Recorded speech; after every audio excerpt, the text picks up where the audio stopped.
All right, well, hello and welcome. I'm the Kodiak Broncos Podcast, and today I'm here to talk about can the Broncos get away with not paying Nik Bonitto? And here's why I think they could, albeit I still would like for them to get something done. But before we get into it, I just want to say a couple things. First of all, thank you for all the support recently. I know I've been posting a lot of YouTube shorts, but it's been hard to, think of something during this point of the year. But yeah, the feedback on horsepower and my shorts have been great, and we are almost at 700 subscribers, so thank you all for your continued support of this channel. It truly does mean a lot to me. And my comment question of the day, so drop your thoughts in the comments, is what was your favorite play from the Super Bowl 50 season? Mine happens to be the C.J. Anderson walk-off touchdown in overtime. I was lucky enough to be there, so yeah. All right, let's get right into it. So here's why I think the Broncos could get away with not paying Nik Bonitto, but I still would like for them to get something done. So looking back at Bonitto thus far, drafted 64th overall, or like 63rd overall. I can't remember exactly what the draft slot was. At the end of the 2022 season, George Payton on Behind the Broncos said, Nik Bonitto at 63, whatever, holy cow. That's basically what he said. But so in 2022, it was essentially a redshirt year. I remember he was a game day inactive for a large part of that season, but it wasn't his particular fault because we did have Jonathan Cooper. We also did have Bradley Chubb, who did kind of have a resurgence. To that point, to the point where we were able to get, a first round pick for him. But he got some playing time towards the back half of the year, and he was more of like a developmental piece, especially because the defense was pretty good that year. But, the offense was obviously letting us down. But yeah, Benito said that he needed some time to acclimate to the NFL, and he said that he was kind of shell shocked when he came into the NFL. He had a great interview with Ryan Clark. I highly recommend you check that out. But yeah, so then in 2023, he had 8 sacks. And, I didn't really think he was going to be a Batman ever. I thought he was going to be a Robin. But man, oh man, did he prove me wrong this past year. He had a breakout year with 13.5 sacks and 2 pick-sixes in critical moments for us. And my favorite thing about Nik Bonitto's year this past year is that the biggest plays he made were not sacks or like forced fumbles or anything like that. They were pick-sixes. So for him having the highest edge coverage grade in the NFL, according to PFF, for him, getting 13.5 sacks, for him being a all-pro this past year, that was absolutely phenomenal. And yeah, overall, it seemed like he was really clutch at certain points. But, here are some arguments for paying Nik Bonitto. So a 25-year-old all-pro edge is just something that you need to be taken care of right away. I've been saying on this channel that through Zach Allen, Nik Bonitto, Cortland Sutton, JFM, all these guys that are due for contract extensions with us over the next year or so, I've said that Bonitto needs to be the priority. Even though I think Allen is more important to our team than Nik Bonitto is, like the fact that you could cost yourself millions by waiting on a Nik Bonitto extension, like what if he repeats? What if he gets even better this upcoming year? Then you have cost yourself tens of millions of dollars. And while it doesn't matter for like this upcoming year, potentially, you never know who could be due for an extension. Let's say Riley Moss, let's say his time is, near and you need to figure out something there. And if you wait too long and he gets even better, you just run the risk of costing yourself millions of dollars per year. Look at the Cowboys and Micah Parsons. They had to bend over backwards, or they're going to have to bend over backwards to pay Micah Parsons what he is worth. And had they done something a lot sooner, this is how things just go with the Jerry Jones contract negotiations. So the fact that they did not get something done sooner was just bad business, especially because we're now in the era of the NFL where it's harder to find guys that are worth these contracts than it is to actually find cap space.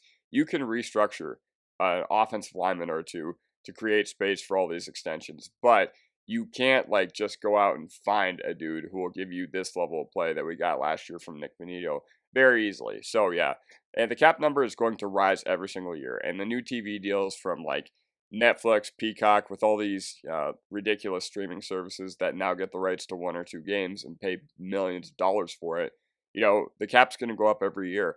So that's another thing that you have to keep in mind when you discuss paying Nik Bonitto. Now, here are some arguments against paying Nik Bonitto. And, for the people that have come on here or that are in Broncos country out there and don't want us to pay Nik Bonitto, I don't necessarily agree, but I get why they're saying not to.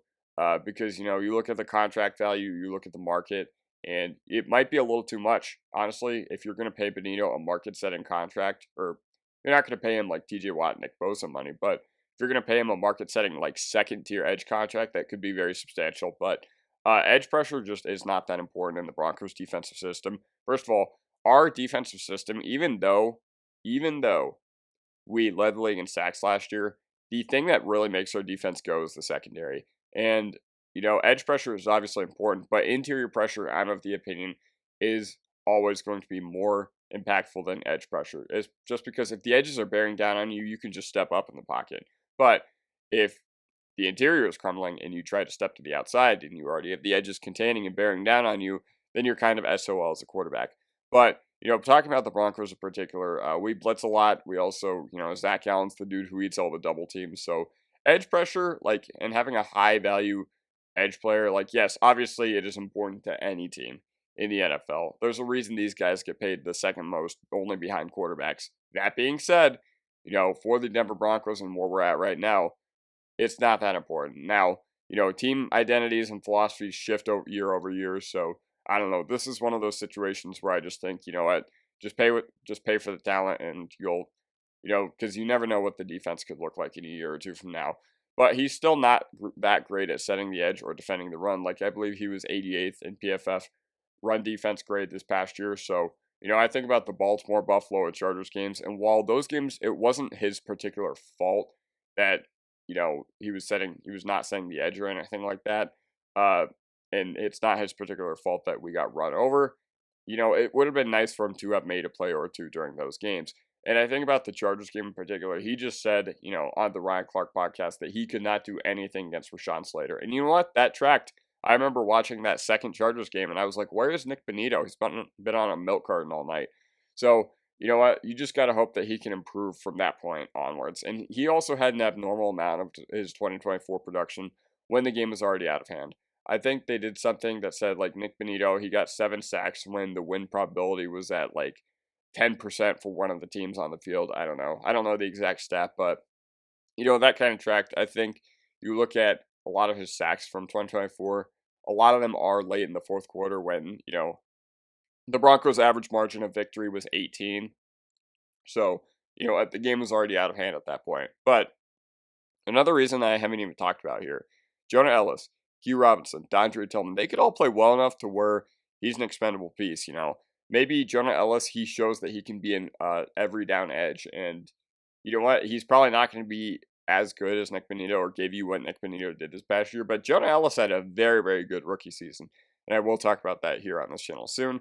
But yeah. So another thing, what do you do? What do you do here if you're the Denver Broncos? And I just say that you get the deal done. There are some risks, and I did talk about them in my last slide, but this is just something you don't mess with. This is set and forget. This is something you don't think about.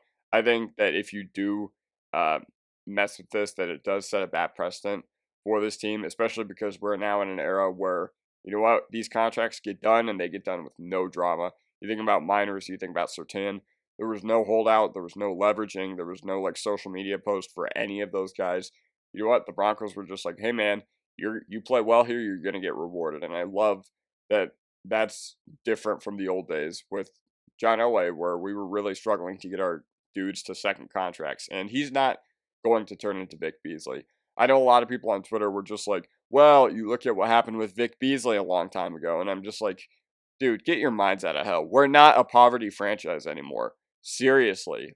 Vic Beasley, that was a historical disaster for the Atlanta Falcons. And comparing Nik Bonitto to that is just unfair. But even if Jonah Ellis, Dondre Tillman, Q Robinson break out, I feel like Cooper is the expendable piece here, not Nik Bonitto. Plus, the Broncos have been way better at sheltering themselves in contracts after the Russell Wilson disaster. So that's basically my thoughts on the matter. Let me know what you guys think in the comment section down below, and I will see you guys next time. Peace. As always, join the discussion. If you love Denver sports, make sure to subscribe to me and check out Horsepower Hour that I did last night with Marquee Sports, Broncos Unbridled, and David Talks Broncos. That basically does it for me, and I'll see you guys next time. Peace.